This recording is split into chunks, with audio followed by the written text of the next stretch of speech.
नमस्कार शेतकरी मित्रांनो, मी सुरेश कदम, सहाय्यक कृषी अधिकारी, तालुका कृषी अधिकारी कार्यालय कळमनुरी. मित्रांनो, आज जगामध्ये पाहिलं तर अल निनोचा प्रभाव हा पूर्ण जगाला भेडसावत आहे. जगासोबतच आपल्या भारतामध्ये सुद्धा अल निनोचा प्रभाव आहे. आजचं जर तापमान बघायला गेलं तर 44 अंशाच्या पुढे तापमान गेलेलं आहे आणि याचा प्रभाव आपल्याला येणाऱ्या पावसावर पडणार आहे. हवामान खात्यानं असा अंदाजही व्यक्त केलेला आहे की यावर्षी सरासरीपेक्षा कमी पाऊस होणार आहे. त्यामुळे मित्रांनो, आपल्याला जे काही पावसाचं पाणी आपल्या जमिनीवर पडणार आहे, आपल्या शेतामध्ये पडणार आहे, या शेतामध्ये पडणाऱ्या पावसाच्या पाण्याला आपल्याला आपल्या शेतामध्येच मुरवण्यासाठी आपल्याला जलतारा प्रकल्प आपल्या शेतामध्ये तयार करायचा आहे.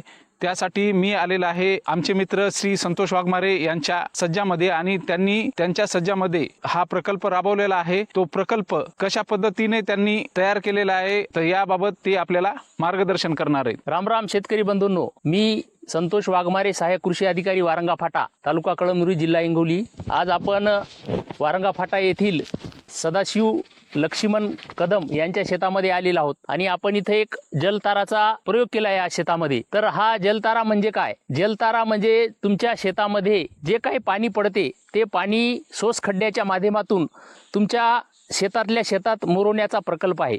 या जलताराचा जो खड्डा आहे हा खड्डा 5 फूट बाय 5 फूट आणि त्याची खोली 6 फूट असते आणि याच्यामुळं काय होते की जे काही तुमच्या शेतातलं येणारं पाणी आहे हे सर्व या खड्ड्यामध्ये मुरण्यास मदत होते. आता हा सोसखड्डा काय काम करतो?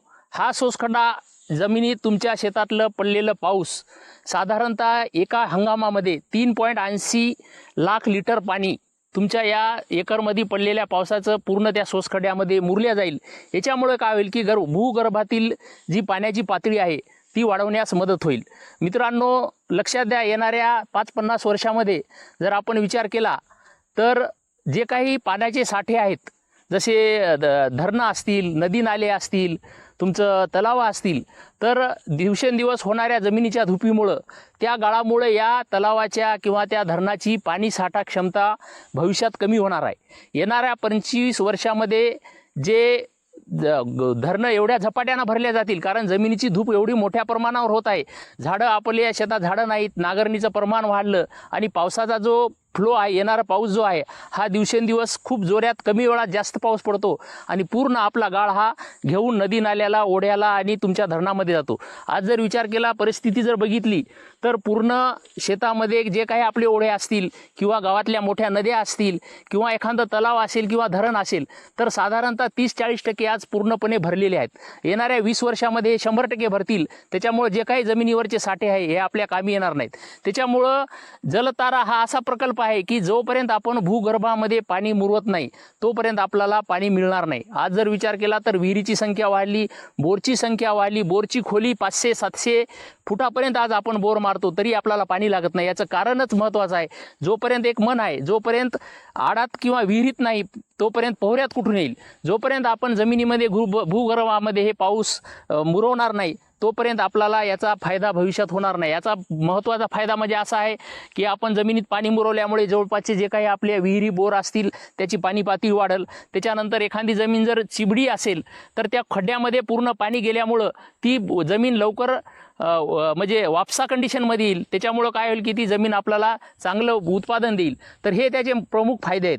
आता महाराष्ट्र शासन कृषी विभागामार्फत रोजगार हमी योजनेअंतर्गत आपण हा खड्डा घेऊ शकतो. साधारणतः 5,230 रुपयापर्यंत याला अनुदान आहे आणि त्या खर्चामध्ये हा पूर्ण खड्डा आपला तयार होतो. आता या खड्ड्यामध्ये आपण एक 5 बाय 5 फूट आणि खोली 6 फूट घेऊन या खड्ड्यामध्ये 2 ट्रीप माती निघाली आणि त्याच्याऐवजी आपण 2 ट्रीप परत याच्यात मोठे दगड गोटे याच्यात टाकलेत. आता याच्यामुळं काय होईल की येणारं जे पावसाचं पाणी आहे हे पूर्ण पाणी या जमिनीतलं, आता या शेताचा जर आपण विचार केला तर उतार सर्व या कोपऱ्यात आहे, तर या एकरमध्ये जेवढं काही पाऊस पडेल हे डायरेक्टली दुसऱ्याच्या शेतात किंवा नदी नाल्याला वाहून न जाता या खड्ड्यामध्ये येईल आणि या खड्ड्यामध्ये जेव्हा मुरून जेव्हा हे याचं पोट भरल तेव्हाच ते पाणी त्या जमिनीच्या बाहेर निघून जाईल. म्हणजे विचार करा, थोडा जरी पाऊस आला तर हे खड्डा सहन करणार आणि आपल्या जमिनीत जर पाण्याची साठा वाढल्या तर निश्चितच याचा फायदा तुमच्या विहिरीला, बोरला होणार आहे.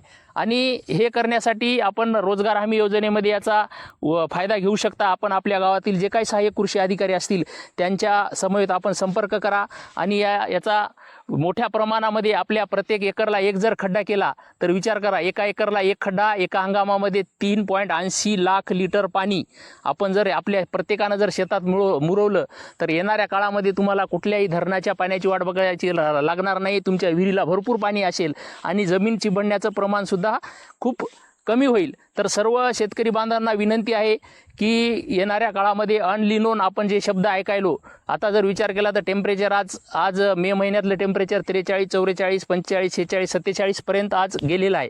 आणि येणाऱ्या काळामध्ये जे काही साठवण तलाव असतील किंवा जे पाण्याचे साठे असतील तर या बाष्पीभवनानं एवढ्या मोठ्या प्रमाणात याचं बाष्पीभवन होईल की ते पाणी आपल्याला उपयोगाचं राहणार नाही. त्याच्यामुळे जोपर्यंत आपण जमिनीचं पोट भरणार नाही पाण्यानं, तोपर्यंत आपल्याला हे पाणी कायमस्वरूपी उपलब्ध राहणार नाही. तर सर्वांना एक विनंती आहे की आपण सर्व शेतकरी बांधवांनी आपण या सोस खड्डे आपल्या शेतामध्ये 4 एकर जमीन असेल तर 4 घ्या, 2 एकर असेल तर 2 घ्या, विहिरीच्या आजूबाजूला घ्या, बोरच्या बाजूला घ्या. जर एका गावामध्ये साधारणतः 300, 400, 500 खड्ड्यापर्यंत जर आपण गेलो तर निश्चितच तुमच्या गावाला पाण्याची कमी पडणार नाही. एवढी या खड्ड्याच्या माध्यमातून, संशोधनाच्या माध्यमातून शाश्वती देतो. धन्यवाद. तर शेतकरी मित्रांनो, आपण ज्या ठिकाणी या वारंगा फाट्याला आलेलो आहोत, तर ज्यांच्या शेतामध्ये हा जलतारा प्रकल्प राबवण्यात आलेला आहे तर ते शेतकरी आपल्या सोबत आहेत. नमस्कार. हे आमची जमीन आहे 10 एकर. पूर्ण 10 एकरचं पाणी या म्हणजे प्रत्येक ढेल्यातून एका जाऊन खाली जाते. त्याच्यामुळे पूर्ण जमीन आमची चिवडून जाते. चिबडल्यामुळे एक नुकसान होते. प्रत्येक एकरमधलं जवळपास एक हिस्सा जमीन पूर्ण पाण्याखाली झाली. म्हणजे तिथं कोणत्याही प्रकारचं उत्पन्न होत नाही. जेव्हा वाघमारे साहेब आले तेव्हा त्यांनी सांगितले बुवा जलतारा ही योजना आली, तुम्ही दोन्ही फायदे होतात तुमच्यासाठी. एक ते पाण्याची भूगर्भातली पाण्याची पातळी पण वाढते आणि जमीन पण चिबडत नाही. मग त्यांनी ते सांगितल्यामुळं आम्ही जलतारा केला. आता मी माझ्या प्रत्येक एकरमध्ये एक जलतारा केला. प्रत्येक एकरमध्ये एक, जिथं माझं उतार आहे आणि जिथं पाणी साचते त्या प्रत्येक एकरला एक खड्डा केला. आता हे खड्डा 5x5 आहे.